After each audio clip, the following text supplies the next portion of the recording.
Testing, 1, 2, 3. Hey team, Luke with Crusader Machining. We're back for another awesome Friday video. The premise of this one is as follows. The other day I posted a reel or a short or whatever, and it got huge engagement, loads of engagement, hundreds of comments between platforms, TikTok, Instagram, YouTube, stuff like that. Loads of engagement on the basically I asked was cycle time from this to this. Just to be clear, one of the reasons I ask questions like that, I love the engagement. I'm a teacher. I teach machining. I train people for machining program, conventional machining, blah, blah, blah. So when I ask something like that, it's because I love to hear other people's ideas. And there were so many great ideas, so many awesome comments. I love to get the conversation started. And I like, one of the benefits I really like is when some of you highly intelligent people out there leave a comment, other people can go through, read the comments and learn. We can all learn together. I've been machining for a couple decades. I still learn different ideas and modus operandi from the people in the comments. So although I'm comfortable with myself machining the part, writing the program, I don't know everything. And any good machinist out there will probably say the same thing. It's always something we could learn. What we're going to do in this video today, we're going to dive down deep into how I laid out the program, order of operation, speeds and feeds, etc. So let's hop to it. So the way this job is laid out, I have my slug and my jaws here, as you can see. Hopefully the camera angle isn't making anybody motion sick. Our turning tool, that's a VNMG. The reason I used the VNMG was A, it's a light depth of cut. B, I didn't have any other turning tools. The turning tool that we did have, I had a bunch of machines that needed like 2 or 3 per turret for rough, finish, pre-finish, stuff like that. I ran out of them. I ordered a couple, but when I was setting up the job, I didn't have them here in time, and I'm not gonna let the machine sit for it, no big deal. Anyways, what we do here, we load the part up, then we drill at the same time as we turn. And the reason that we're gonna drill at the same time as we turn is that big of a time savings? Yeah, it is, but furthermore, it's the mentality. Why not turn at or face at the same time I can drill? It probably saves somewhere about 7 to 12 seconds or something like that. I'm not really sure. I'd have to go through and time it again, but it saved time. I run that operation at a G97, constant RPM. Once the drill is out and the rough face and turn is done, I call it my finish tool. My finish tool I want to run in CSS, G96, constant surface footage, constant surface speed. My cutting parameters on that are my drill and my rough face are turning at G97 S1300. So I'm 1300 RPM. I'm feeding at 4.5 with my drill. When I drill through, then I use the drill as a rough bore, as you're going to see in just a moment. That rough bore, I'm feeding at 10 thou per rev. Now I'm roughing my face. I'm roughing my face at 8 thousandths per revolution. And then when I call up my finish tool, I am facing, finish turning at G96 S750, 750 surface feet. And keep in mind, this is 1215, and I am feeding at 4.5 per rev. We need a 125 max micro finish. If you guys know what that is, it's pretty rough.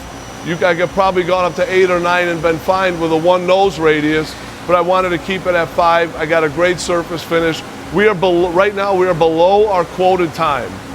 So we quoted X parts per hour. We are now exceeding that. So any time savings I have now is a bonus. But I still want good surface finish for the part to look pretty, and I want to have great tool life. So I'm going to show that right now, how I drill and rough turn, a rough face at the same time.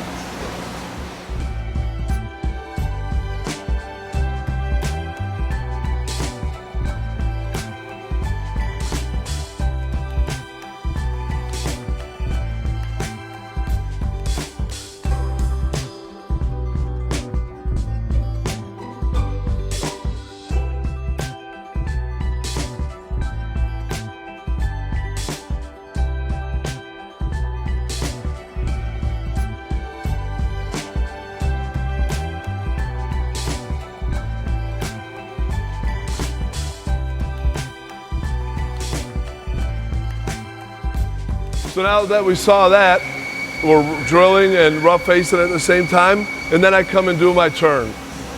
Once I'm done with the turn, and keep in mind the whole time that drill comes out and it's done drilling that you just saw, that bottom turret now is going to my sub side and working over there. So while that bottom turret's working on the sub spindle, I'm finished facing, finished turning at our 750 surface feet, about 4.5 per revolution. Then I come up and do my live tooling that's going to hit all these holes. And I'll get a lot of kickback or a lot of slack for this one, which is fine. I'm here for it. I spot before I drill. I don't know really why I did that. I'm being completely transparent. What I should have done, and I have another tool coming in later this week, I'm going to get a step drill.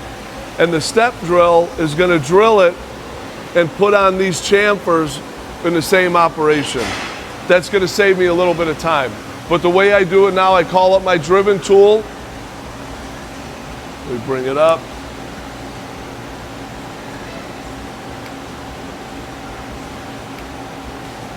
Yeah, I call up my driven tool with my spot. I spot the 10 holes. Then I go back and I drill the 10 holes with a Sandvik 870 drill. Now, I had one comment that say to me, oh, you shouldn't push the tools. Well, on one hand I agree, on one hand I disagree. Push them to the manufacturer's recommendation, which I did. We're on the higher end of the surface footage, which I think is right around 375 surface feet. I could be mistaken. And we're at the higher end of the chip load, which is about 3.5 to 4 per flute. But the way I saved time was my approach. When we had one of my guys here wrote the program in CAM, in Esprit or Fusion, and what he did, he had his approach point at 150. So it's 150 clearance. The drill or the spot would rapid to 150 away, drill, index, boom, boom, boom. I changed that to 50 away. So I changed my approach on both my drill and my spot. And that probably saved me 25 seconds not having to drill that extra 100 thousandths. So I'm going to show that right now. It's going to be a little sped up for the point of brevity, and I don't want anyone taking a nap while they're watching. So I sped the video up a little bit, and you're going to see the spot and the drill. And then we'll get back into the next portion.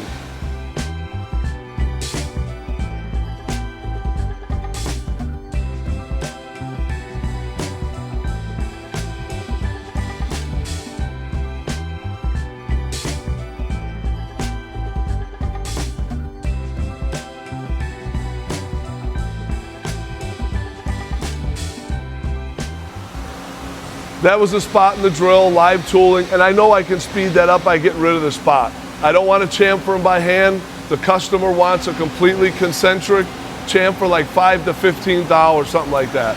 So it's not just a random chamfer that we can set up a drill press and pound it out. I want to do it on the machine. So that's why I actually have the spot in there. I could just save a lot of time and rip that hole right through, but I want to spot it. So then the next portion that we're going to get in right now is going to be that transfer. We're going to transfer the part. Operator's going to take the complete one out. We'll go from there. And this here is our transfer. Operator's going to open the chuck, pull the completed part out, air gun, clean out the back jaw, clean out that part. Come and hit cycle start. We're going to machine will automatically transfer the part.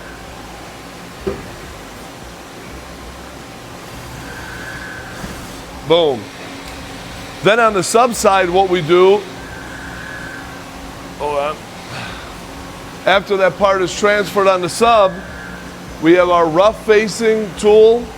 It's going to rough face, finish face. Those cutting parameters are as follows. Our rough face, we're running at 750 surface feet, G96, S750. Our rough face, we're feeding at 7 thou per rev. I could probably go more aggressive, with the 7, but I really don't feel the need to because it's what we call free time. The main side is what takes all the time. So if I were to speed this up to the point where I had bad tool life or a chance of failure, it doesn't matter, because by the time this finishes, the over here still has about a minute or about 35 seconds of time to machine. So then after we do our rough and finish face and I break the edge back here, then we come in with our spot drill on a driven tool. I'll bring that tool up right now. Right here is the tool. It's a driven tool or a live tool, and that's what does the spot drills on the sub side to make that nice and purty chamfer. So as you can see, that's how we run the part. That's what we're laid out with speeds, feeds, order of operations, so on and so forth. And what's nice about this machine, the twin spindle, or I don't know what, multi-function, multi-purpose, mill turn, whatever. I get two spindles. So overlap time. While the sub is machining, the main is machining, and vice versa. That's how we want to lay it out. So we are 3 minutes and 10 seconds with load when everything is said and done. And I said before, I think we can still improve that down. And I've had a lot of people say, oh, well, you got to make sure that you're taking enough time, or you got to make sure that the order is worth taking that time to speed it up. And it is. We're not making one piece. We're making a minimum 3,500, maybe up to 7,500 or something like that. And the 3,500 we're making now, we might get another 3,500 in 6 months or next year. So I'm going to make sure that I save the program, make my setup sheet, all my notes in the program, so that next time we do it, that time savings is still there. Furthermore, it's a mind state. It's a state of mind. Well, if I could save 5 seconds, if I could take 1 minute to save 5 seconds, I will.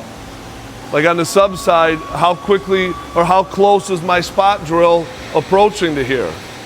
I don't need to be a 1/4 inch away. I could go to 50 thousandths away. So in conclusion, that's the layout of the job. Everyone that commented, shared, saved, liked the video, thank you. It was awesome. The conversation was great. After seeing this, I'm sure that a lot more people would have more opportunities for improvement cycle time. Let me know. I don't mind at all. I've been doing it a long time, but I do it my way, and I've learned so much from the people out there. So once again, just to conclude the video, that's how the job is laid out. My name is Luke with Crusader Machining. Find me on Instagram, TikTok, and you can join one of my 10 viewers on Twitter. Thank you for watching, and we'll see you next time.